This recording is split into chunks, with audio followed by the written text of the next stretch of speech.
نحمده ونصلي على رسوله الكريم اما بعد فاعوذ بالله من الشيطان الرجيم بسم الله الرحمن الرحيم رب اشرح لي صدري ويسر لي امري واحلل عقدة من لساني يفقهوا قولي۔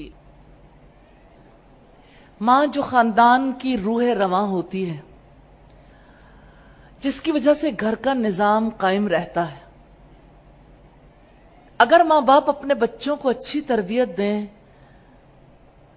تو وہ افراد سوسائٹی کے لیے، معاشرے کے لیے سرمایہ ثابت ہوتے ہیں۔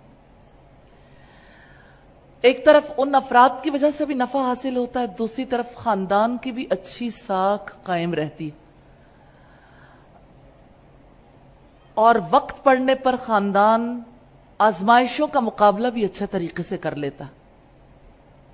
ماں بلند حوصلے کا نام ہے، اگرچہ ماں کو شفقت و ممتا کے ساتھ خاص کیا جاتا ہے، اس میں کوئی شک نہیں کہ ماں کے اندر ممتا کوٹ کوٹ کر بھری ہوتی ہے، اور یہی ممتا ہے جو اسے بلند حوصلگی تک لے جاتی ہے۔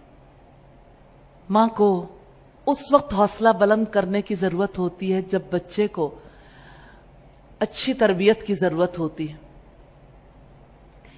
اچھی ماں مشورہ کرنے والی، اپنے بچے کی غلطیوں پر نظر رکھنے والی اور اپنے بچے کی خطاؤں کی اصلاح کرنے والی ہوتی ہے۔ ماں اپنے بچے کی اصلاح کیسے کرے جبکہ اسے غصہ بہت آتا ہے؟ اس کے اندر شفقت اور ممتا بھی ہے، لیکن جلد بازی کا عنصر بھی ہے۔ اسے جب غصہ آتا ہے تو اسے ساری محبت بھول جاتی ہے، اور یوں لگتا ہے کہ ماں جو ہے وہ غصے کا پیکر ہی بن جاتی ہے۔ اس وجہ سے ماں ہونے کی حیثیت میں ہمیں دیکھنا ہے کہ ایک عورت کے لیے صبر کتنا زیادہ ضروری ہے۔ ہم نے مسلمان عورت کے اخلاق میں جو چیز دیکھی، پہلے نمبر پر صبر آتا ہے۔ اس سلسلے میں ہمیں ایسی خواتین کی زندگی کو دیکھنا چاہیے جنہوں نے اپنی زندگی میں بہت صبر کیا،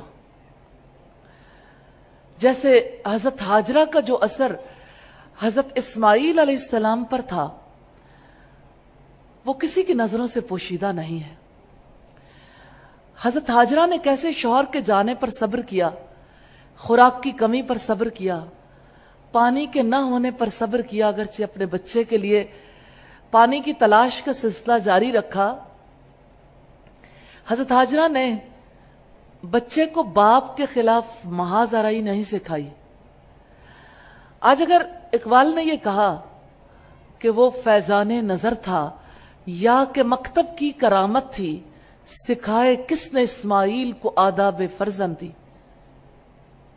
اس میں ماں کا رول ہم مائنس نہیں کر سکتے۔ وہ حضرت ہاجرہ کا کردار ہے، حضرت ہاجرہ کا صبر ہے، حضرت ہاجرہ کا ان کے ساتھ وقت گزارنا ہے۔ اور اس صابر بیٹے کو دیکھیے، ماں کا صبر کیسے بچے کے اندر آیا، ماں کا کنٹرول، ماں کا ڈسپلن کیسے بچے کے کام آیا۔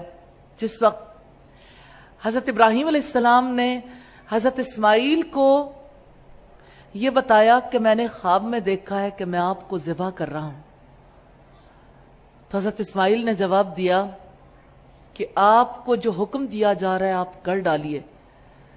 ستجدنی انشاءاللہ من الصابرین، انشاءاللہ آپ مجھے صبر کرنے والوں میں پائیں گے۔ حضرت اسماعیل علیہ السلام کا صبر کیسا ہے، آج پوری دنیا کے لیے مثال ہے۔ یہ ایک ماں کا سکھایا ہوا عمل ہے اور اللہ کی رحمت ہے۔ اللہ تعالیٰ کی طرف سے خصوصی رحمت تھی، لیکن وہ ماحول بھی تھا۔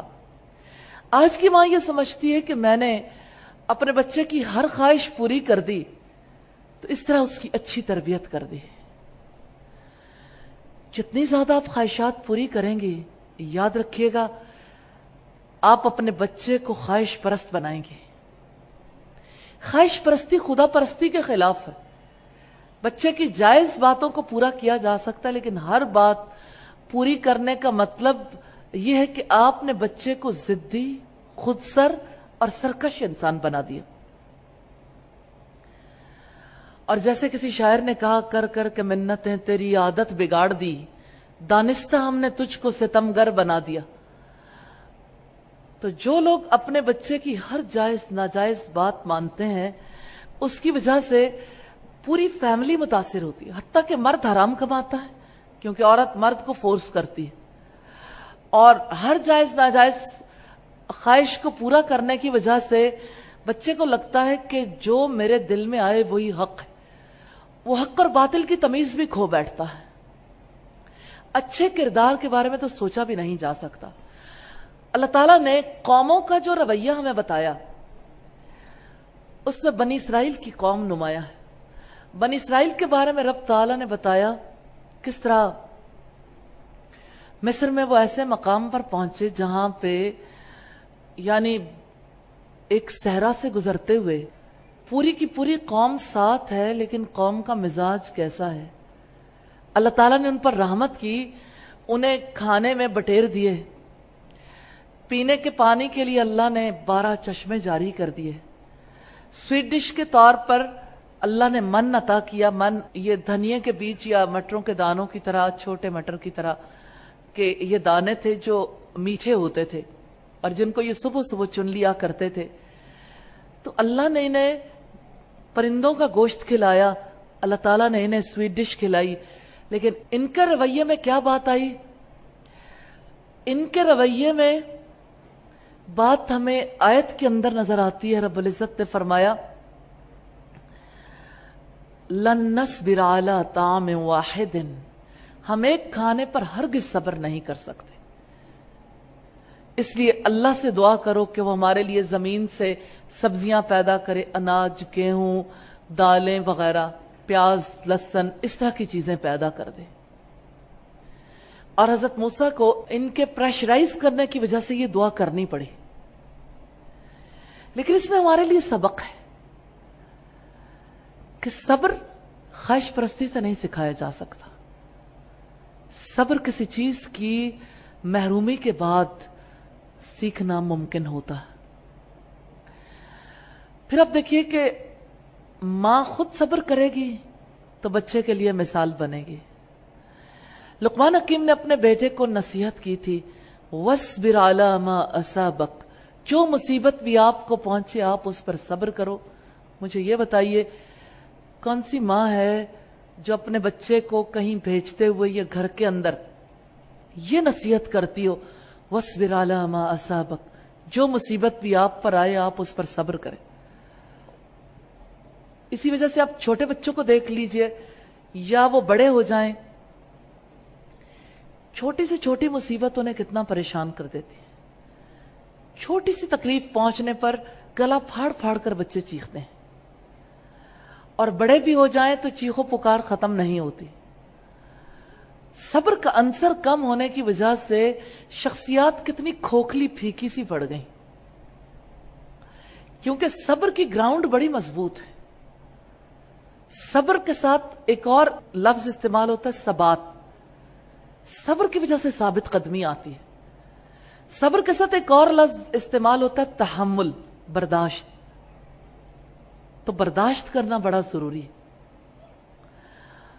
کچھ باتیں انسان زبان سے سکھاتا ہے، کچھ چیزیں انسان عمل سے سکھاتا ہے، ایسی سچویشن پیدا کر کے جس کی وجہ سے صبر کرنے کا موقع میسر آئے. مثلا کھانے پینے میں کمی، پھر اسی طرح سے آرام میں کمی، پھر اسی طرح سے کچھ چیزوں سے محرومی. یہ وہ چیزیں ہیں جس کی وجہ سے تربیت اچھی ہوتی. امام غزالی کہتے ہیں کہ اپنی اولاد کو نرم و نازک بچھونوں کی عادت مت ڈالو، انہیں بہت زیادہ آسائشوں میں مت پالو. سب سے بڑی خرابی یہ پیدا ہوئی ہمارے دور میں کہ بچوں کو انتہائی آسائشوں کا عادی کر دیا گیا. اور آج کا بچہ جو ہے وہ سخت جان نہیں ہے. جیسے وہ برڈز جو پولٹری فارم میں ہوتے ہیں اور وہ مرغیاں جو گھروں میں یا مختلف علاقوں میں پالی جاتی ہیں، ان میں بنیادی فرق ہوتا ہے. کہ پولٹری فارم کی جو مرغیاں اس کو کوئی پکڑنا چاہے وہ پہلے ہی بیٹھ جائے گی، اور اگر آپ کسی دوسری مرغی کو دیکھیں اس کو کوئی پکڑنا چاہے، لوگ دیہاتوں میں جاتے ہیں نا تو ان کا سب سے پہلا کام یہ ہوتا ہے کہ مرغی کی پکڑن پکڑائی شروع ہو جاتی ہے، تو مرغی ہاتھ نہیں آتی ہے، مرغا ہاتھ نہیں آتا. تو یہی فرق ہے کہ یعنی جس کو سخت جانی کی زندگی بسر کرنی پڑے تو وہ آسانی سے ہارتا نہیں ہے، اور جس کو بہت زیادہ آسائشوں میں رہنے کا عادی بنایا جائے تو آسائشوں کی وجہ سے زیادہ برے اثرات مرتب ہوتے ہیں. دل کو بگاڑنے والی چیزوں میں سے بہت بڑی چیز طرف ہے، یعنی نعمتیں اور آسائشیں اور آرام کا جو ماحول ہے، اور اللہ کی طرف سے جتنی زیادہ نعمتیں ملتی جائیں اس کا بہت برا اثر دل پر مرتب ہوتا. اس کی وجہ سے انسان کی سوچ میں بھی بڑی تبدیلی آتی. اور دنیا میں آپ دیکھیے جتنے لوگ نعمتوں اور آسائشوں میں پروان چڑھتے ہیں وہ بڑے خواب بھی نہیں دیکھ سکتے، بڑا کام نہیں کر سکتے. آپ مجھے یہ بتائیے کہ جو لوگ ہر وقت ٹھنڈے ماحول میں رہنے کے عادی ہو جائیں، کیا وہ جہاد پہ جانے کے بارے میں کبھی سوچ بھی سکتے ہیں؟ ایسا ممکن ہی نہیں. سخت جانی سے یہ چیزیں دور کر دیتی. اور وہ کہتے ہیں نا، پلٹنا جھپٹنا جھپٹ کر پلٹنا لہو گرم رکھنے کا ہے ایک بہانہ.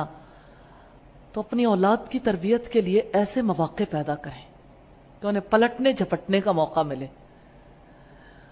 اور یہ اسی صورت میں ہو سکتا ہے جب مختلف قسم کے ماحول میں بچے کو رکھا جائے.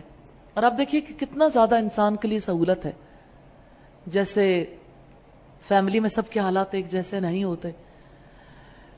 جن بچوں کو مائیں صدقہ کرنا سکھاتی ہیں اور اپنے جیسوں کی مدد سکھاتی ہیں اس کی وجہ سے بچے محروم ہونا سیکھتے ہیں. جو بچہ صدقے کا عادی ہوتا ہے وہ اپنی کل پاکٹ منی سے یا جو کچھ اس کے پاس ہوتا ہے اس کو دے کر خوشی کی لذت حاصل کرتا ہے، اسے سکون نصیب ہوتا. لیکن جو بچے اپنے مال اپنی چیز پر صرف اپنا حق سمجھتے ہیں، ظاہر ہے کہ وہ خود غرض انسان بنتے ہیں، اور مائیں بچوں کو خود غرض بناتی ہیں. اور یہ خود غرضی لنچ باکس سے، پانی کی بوتل سے، ایک پینسل سے، اریزر سے، اور چھوٹی چھوٹی چیزوں کو شیئر نہ کرنے کی وجہ سے پیدا ہوتی. کتنی زیادہ ضرورت ہے کہ بالکل ابتدا سے ہی بچے کو شیئرنگ سکھائی جائے اور دوسروں کے ساتھ تعاون کرنا اور اپنی ضرورت پر دوسرے کی ضرورت کو مقدم رکھنا سکھائیں. ظاہر ہے اس کے لیے ماں کو اچھا تعلیم یافتہ ہونا بھی ضروری ہے، یعنی وہ علم بھی جانتی ہو، دین کا علم اس نے سیکھا، اور پھر یہ کہ اس کے اوپر غور و فکر بھی کرتی ہو. پھر اسلاف کی زندگیوں کو جاننا اس کے لیے بہت زیادہ ضروری، کیونکہ انہی کی مثالیں دے کر اپنے بچوں کو مائیں تیار کرتی. تو یوں یعنی یہ بنیادی چیز ہے کہ اگر عورت خود صبر کرے گی، اگر اپنے بچے کو صبر سکھانا چاہتی تو خواہش پرستی سے بچائے گی، اور کبھی اسے دے گی اور کبھی محروم کر کے بھی اسے کچھ سکھائے گی تو بچے کی شخصیت بہتر ہونے کے امکانات ہیں. اور اگر ہر ایک خواہش کو پورا کرنا چاہیں گے تو ایک خود غرض شخصیت سامنے آئے گی. خود غرض، بخیل، حریص، دوسروں کے ساتھ ظلم کا معاملہ کرنے والے، سنگ دل، جنہیں اپنی ذات کے علاوہ کسی اور کی پرواہ نہیں ہوگی، جو اپنی خواہش کی خاطر دوسرے کی زندگی کو برباد کرنے کے لیے بھی نہیں روکیں گے. تو یہ آغاز تو سادہ سادہ چھوٹی چھوٹی باتوں سے ہوتا. تو بس بات یہ کہ بیجا لاڈ پیار بچے کے لیے نقصان دہ، ہر خواہش پوری کرنا نقصان دہ. اور کتنی مائیں ہیں جو اپنے بچے پر غصے کا بہت اظہار کرتی ہیں، اپوزٹ اینڈ پر بھی مائیں ہیں جو کبھی ڈانٹتی بھی نہیں ہیں. دیکھیے ہر چیز اپنے مقام پر بھلی لگتی ہے. ڈانٹ کا موقع ڈانٹ کا ہوتا ہے، اس موقع پر اگر سمجھایا نہ جائے تو بچے کے اندر وہ چیز پختہ ہو جاتی.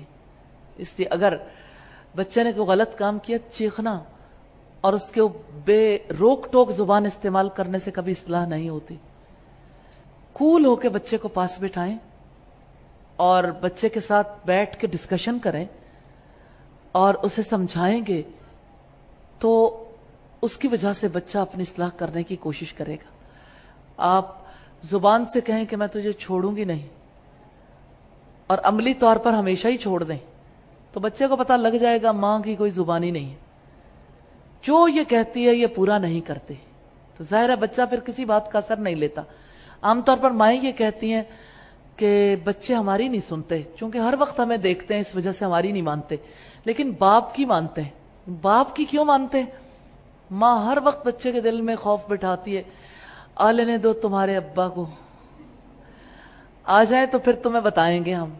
اب یہ اس قسم کی دھمکیاں چھوٹے چھوٹے بچوں کو لگانا کہ گویا باپ نہیں آ رہا, کوئی ہلاکو خان آ رہا ہے, اور باپ کی آمد پر بچے خوش ہونے کی بجائے بچے بھی تیار ہو جاتے ہیں کہ انہیں باپ کی آمد پہ کیا کرنا, وہ چھپنا شروع کر دیتے ہیں, باپ کے سامنے آتے ہی نہیں. اور اگر سامنا ہو جائے تو ایسی صورت میں ظاہر ہے کہ باپ کے بارے میں ان کا ذہن پریشان ہو چکا ہوتا ہے, وہ اپنے ذہن میں طے کر چکے ہوتے ہیں باپ کی بھی نہیں ماننے, لیکن انہیں جب مجبور کر دیا جائے تو پھر وہ باپ کی مان لیتے ہیں. یہ تربیت کرنے کا کوئی انداز نہیں کہ باپ ماں پہ ڈالے, ماں باپ پہ ڈالے اور بچہ جو ہے وہ شٹل کاک کی طرح کبھی ادھر گھومتا رہے کبھی ادھر. زیادہ وقت چونکہ ماں کے ساتھ ہونا ہے بچے نے, اس وجہ سے ماں کو چاہیے اس کی کیس سٹڈی کرتی رہے, کیا بات اس نے کیسے کی, ان چیزوں کے بارے میں وہ اپنی نوٹ بک بھی ضرور استعمال کرے کہ اس بچے کے اندر کیا کیا ایسی باتیں پیدا ہوئیں, اور اپنے ذمہ لازم سمجھے کہ میں نے اس بارے میں اسے ضرور تلقین کرنی. اور الحمدللہ جو مائیں مسلسل پیچھا کرتی ہیں انہیں پھر بہت زیادہ پیچھا نہیں کرنا پڑتا, آہستہ آہستہ آہستہ بچے ان چیزوں کو اڈاپٹ کرتے چلے جاتے ہیں. آپ کیا کہیں گے اس بچے کو جس کے اندر کوئی سینس نہیں, ماں ٹوائلٹ ٹرینڈ کرتی ہے, کیا بچہ ٹرینڈ نہیں ہو جاتا؟ بچہ ٹرینڈ ہو جاتا ہے. بچے ماں کا دودھ نہیں پیتے تو فیڈر پہ ٹرینڈ نہیں ہو جاتے؟ کیا بچے اپنے کپڑے پہننا نہیں سیکھ جاتے؟ آپ دیکھیے شرٹ پہننا کتنا مشکل کام ہے, کتنا عرصہ لگتا ہے بچیوں کو خاص طور پر شرٹ پہنتے ہوئے کہ ایک طرف کی اگر بازو پہن لی دوسری طرف کی بازو وہ نیچے نہیں اتر رہی, مشکل ہو جاتا ہے ان کے لیے, لیکن وہ ساری چیزیں سیکھ لیتے ہیں نا. پھر یہی بچے صبر کرنا کیوں نہیں سیکھ سکتے, یا یہ بچے جو ہیں ایثار کرنا کیوں نہیں سیکھ سکتے, یہ بچے غصے پہ کنٹرول کرنا کیوں نہیں سیکھ سکتے, یہ اسلامی آداب کیوں نہیں سیکھ سکتے؟ بات اتنی ہے کہ ماں جو کچھ سکھانا چاہتی ہے اس کے لیے وہ ایفرٹ کرتی ہے, وہ کام ہو جاتے ہیں, اور جو وہ نہیں سکھانا چاہتی تو اس کے لیے وہ ایفرٹ ہی نہیں کرتی. اور بات نہ سکھانے کی نہیں ہے, ماں کو خود نہیں پتا مجھے کیا سکھانا ہے, اس وجہ سے ماں کا اپنا تعلیم یافتہ ہونا بہت زیادہ ضروری کہ پہلے وہ خود سیکھے, خود صاحب عمل ہوگی تو اس کی بات میں بھی اثر ہوگا.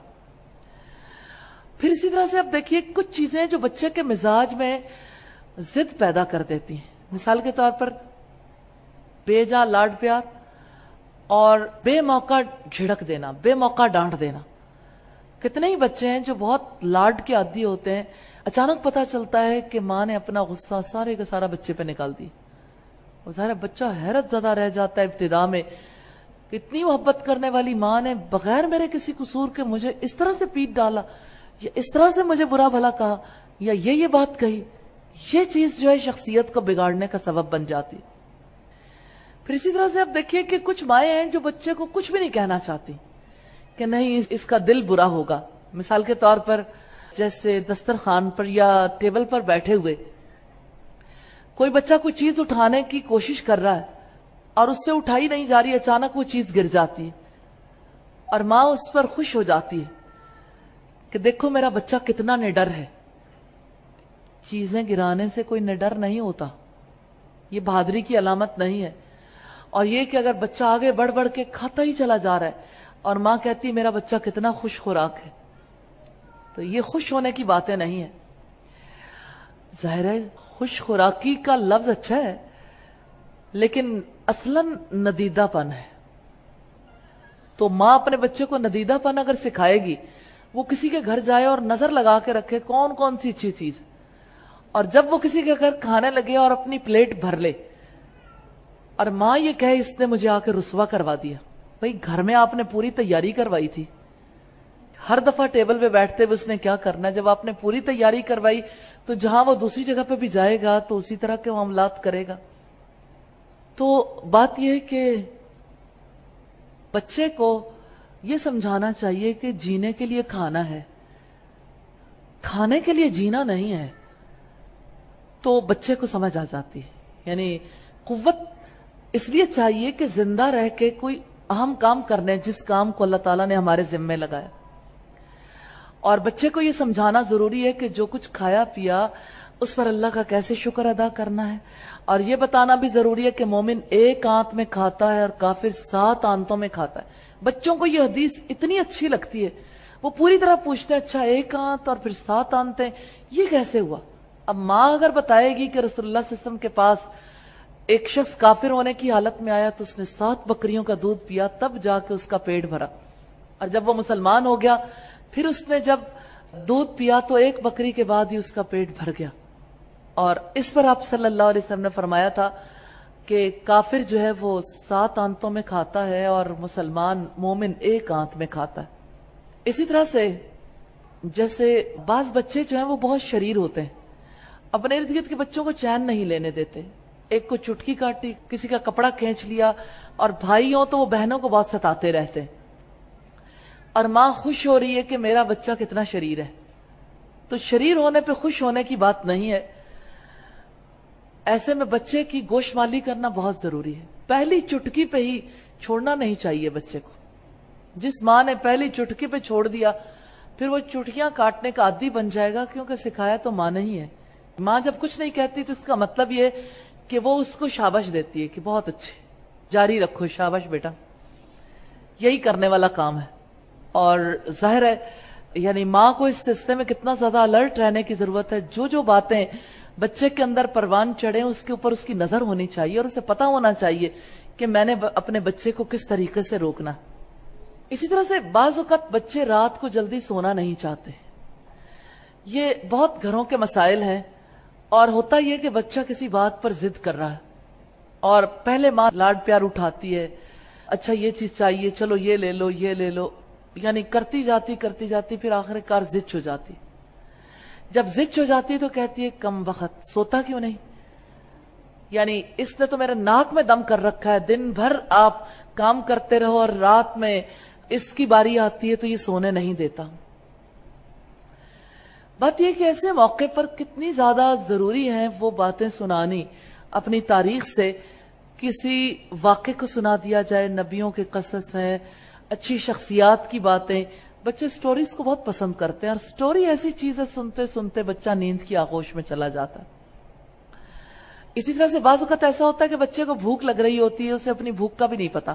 عام طور پر جب بچے غصہ کرتے ہیں تو غصے کے پیچھے یا بھوک ہوتی ہے یا ان کی کوئی تکلیف ہوتی ہے. اس کو ڈائگنوز کرنا بھی بڑا ضروری ہے. پھر یہ کہ ماں کو بچے کے ساتھ ماں بن کے رہنا چاہیے، بڑا بن کے اپنے بچے کے سر پر شفقت سے ہاتھ پھیرنا چاہیے، اسے دعائیں دینی چاہیے. اس طرح سے ماں کی شخصیت بچے کی نظروں میں اہم ہو جاتی ہے. یعنی وہ بڑا بنے گی تو بچہ بھی اس کا ادب کرے گا اور بچہ بھی محسوس کرے گا کہ یہ میرے ساتھ مخلص ہے. تو اگر اخلاق بگڑنے کے وقت پہ ماں نے چھوڑ دیا اور بغیر کسی وجہ کے جھڑک دیا تو ظاہر ہے بچے کی شخصیت خراب ہو جائے گی. ایک چیز ذہن میں رکھیے گا، بچے کی ناپسندیدہ عادات ماں باپ کی ذمہ داری ہے. جتنی ناپسندیدہ عادات کسی کے اندر پروان چڑھتی ہیں ماں باپ کی وجہ سے چڑھتی ہیں. ٹھیک ہے وہ سیکھ تو کسی سے بھی سکتے ہیں، غلط عادت تو ان کے اندر ہو سکتی ہے، لیکن یہ ماں باپ ہیں جن کی وجہ سے وہ عادت پروان چڑھتی، کیونکہ ماں باپ نے اس پر انہیں سمجھانا تھا. دیکھیں آپ کے بچے کو ایک میتھس کا سوال نہیں آتا تو آپ کانشیس ہیں، اس کو یہ نہیں آتا، امتحان میں آ گیا یہ کیا کرے گا. آپ کا بچے کی رائٹنگ ٹھیک نہیں تو آپ کانشیس ہیں. آپ کا بچہ اگر دوسرے علوم ہے ان کے بارے میں کچھ نہیں جانتا، اگر انگلش نہیں آتی، سائنس نہیں آتی، بالکل ابتدائی لیول پر، تو آپ ہر صورت اس کو ایسی جگہ سے اٹیچ کرنا چاہیں گے، ٹیوشن رکھ دیں گے، کسی طریقے سے میرا بچہ یہ سیکھ جائے. حالانکہ اگر وہ ساری زندگی بھی نہ سیکھے تو کم از کم اس کی انسانیت پر حرف نہیں آئے گا. سیکھ لے تو فائدہ ضرور ہو جائے گا. میرے کہنے کا مطلب صرف اتنا ہے کہ جس طرح سے آپ اس کے علم کے بارے میں کانشیس ہیں, اس کی تعلیم کے بارے میں کانشیس ہیں, اس سے آگے بڑھ کر آپ کو اس کے کردار کے بارے میں کانشیس ہونا چاہیے, کیونکہ کردار کی طرف توجہ کرنے ضروری. پھر اسی طرح سے آپ دیکھیے بچے کی ناپسندیدہ عادات میں جو سب سے بڑی عادت ہے ضد کرنا, غصہ کرنا. پھر اسی طرح سے ضد کرنے کے موقع پر باقاعدہ طور پر رونا دھونا مچا دینا, اور اسی طرح سے چیزیں پٹخنا. یہ ساری چیزیں ایسی ہیں, اپنے آپ پر اور اپنے ارد گرد والوں پر غور کرنا چاہیے بچے نے سیکھی کہاں سے, اور پھر بہت سکون کے ساتھ, بہت محبت کے ساتھ اس جانب توجہ بھی دلانی چاہیے. مثال کے طور پر اگر باپ کو غصہ آیا ہے, باہر سے آیا, کھانا کھاتے ہوئے کھانے میں نمک کم لگا ہے اور اس نے اس بات پر غصہ کیا, پاؤں مارتا ہوا چلا گیا, تو بچے نے ضرور پاؤں مار کے دیکھنے اس طرح سے کیسے اٹھ کے جاتے ہیں. تو اگر باپ کرے گا تو پیچھے پیچھے بیٹا بھی کرے گا. اگر باپ نے پلیٹ اٹھا کے پٹخ دی ہے تو بچے کو بھی لگے گا یہ افضل کام ہے, یہ ضرور کرنا ہے اپنے زندگی میں. اگر ادھر باپ جو ہے وہ کچھ چیزیں پھینک رہا ہے, ادھر سے ماں غصہ کر رہی ہے, تو بچے کو لگتا ہے یہ آئیڈیل ماحول ہے, یہ ماحول ضرور پیدا کرنا چاہیے. لہٰذا ماں باپ جیسا ماحول برقرار رکھتے ہیں اسی طرح سے بچے کوشش کرتے, پھر بہن بھائی اس کی پریکٹس کرتے ہیں. اور اگر بیٹے ہوں تو وہ اپنی بہنوں کو تنگ کرتے ہیں, اگر بیٹیاں ہوں تو وہ اپنے بھائیوں کو تنگ کرتی ہیں, بعض اوقات آپس میں بھی ایک دوسرے کو تنگ کرتے ہیں. یعنی بالکل ابتدائی دور سے ہی اس کے اثرات مرتب ہونے شروع ہو جائیں. اسی طرح سے آپ دیکھیے کہ کئی بار ایسا ہوتا ہے کہ بچے ماں باپ کے ساتھ کسی کے گھر جاتے ہیں تو وہاں جا کے ماں باپ کو محسوس ہوتا ہے کہ بچے کی حرکات ٹھیک نہیں ہے, تو ماں باپ عام طور پر یہ سوچتے ہیں ایسے بچوں کو ساتھ لے جانے کا کیا فائدہ, گھر چھوڑ جاؤ. اب جب گھر چھوڑ کے چلے گئے, گھر پیچھے پتہ نہیں کیا کریں گے, اور اگر ساتھ لے کے گئے تو انہیں لگتا ہے کہ ہماری سبکی ہوگی, ہماری انسلٹ ہوگی. اور کیسے مائیں بعض اوقات بچوں کے سامنے ہی ڈسکس کرنا شروع کر دیتی, تو ہمارے تو جان تنگ کر دی, بہت بدتمیز ہے, ان بچوں میں فلاں بھی خرابی ہے, فلاں بھی خرابی ہے. یہ کسی کی شخصیت کو توڑ مروڑ کے رکھنے کی بات, کسی کے چہرے پہ کالک ملنے کی بات. اگر آپ تنگ ہیں تو دراصل اپنی وجہ سے تنگ ہیں. آپ کا بچہ تو آپ کے پاس رب کی امانت ہے, اگر اس کے اندر خرابی ہے تو اس کی اصلاح کرنے کی کوشش کریں. اس وجہ سے اس بات کو ضرور پیش نظر رکھیے کہ بچے کی اصلاح کا آغاز کیسے ہوگا. بچے کی اصلاح کے لیے میں چند چیزیں ضرور آپ کے سامنے رکھنا چاہوں گی. پہلی بات تو یہ کہ اپنے بچے کے سامنے اپنے اللہ کی بات, رب کی بات ضرور رکھیں. اللہ تعالیٰ کا کوئی نہ کوئی نام ایسا ضرور ہو جو آپ ایک دن میں ایک بار, کم از کم ایک بار بچے کے سامنے ضرور ڈسکس کریں, اور کئی بار مثالیں دیں. رات میں بھی ایسا ہو سکتا ہے, ایوننگ میں بھی ایسا ہو سکتا ہے کہ بچوں کے ساتھ گھر والے یعنی آپس میں بیٹھے ہوئے کوئی نہ کوئی چھوٹی نشست رکھیں جس میں کوئی نہ کوئی سٹوری بھی سنائیں, اللہ کا کوئی نام, رسول اللہ صلی اللہ علیہ وسلم کی زندگی کے واقعات. پھر بہت زیادہ بچے انٹرسٹ لیتے ہیں رسول اللہ کے عہد کے بچے, یعنی تاریخ میں جو اہم بچے تھے, جیسے حضرت موسیٰ کی کہانی بچوں کو اتنی اچھی لگتی ہے. جس وقت حضرت موسیٰ چھوٹے تھے, جب محل میں حضرت موسیٰ رو رہے تھے, اور اسی طرح سے دیگر واقعات. پھر اسی طرح سے جیسے رسول اللہ صلی اللہ علیہ وسلم کے ساتھ جو بچے تھے جو آپ کی سواری کے پیچھے آپ کے ساتھ بیٹھے, ردیف صحابہ جنہیں کہتے ہیں. اسی طرح سے خاص خاص باتیں تھیں چھوٹے صحابہ میں, جو ان چیزوں کو بچوں کے سامنے ہائی لائٹ کرنا بڑا ضروری ہے, کیونکہ بچے آئیڈیلائز کرتے ہیں. تو ایک تو سلسلہ ہے باقاعدہ, کہ باقاعدہ طور پر بچوں کی اخلاقی تربیت کے لیے انہیں اللہ تعالیٰ کا کوئی نام سکھائیں. ایک ہے نام یاد کروانا, ایک ہے اللہ کے اسماء و صفات کو حقیقی معنوں میں سیکھ کر پھر اس کے بارے میں بات کرنا. جیسے مثال کے طور پر اللہ تعالیٰ علیم ہے, اللہ تعالیٰ کو ہر چیز کا علم ہے. اب اس کے لیے کتنی ماں مثالیں دے سکتی ہے, درخت سے جتنے پتے گرتے ہیں آپ گن سکتے ہو, ذرا گنو. اللہ سارے پتوں کو جانتا ہے, ایک ایک پتے کا اسے علم ہے. کیونکہ قرآن پاک میں اللہ تعالیٰ نے بتایا ہے کہ درخت سے گرنے والا کوئی پتا ایسا نہیں جس کو اللہ تعالیٰ نہ جانتے ہوں.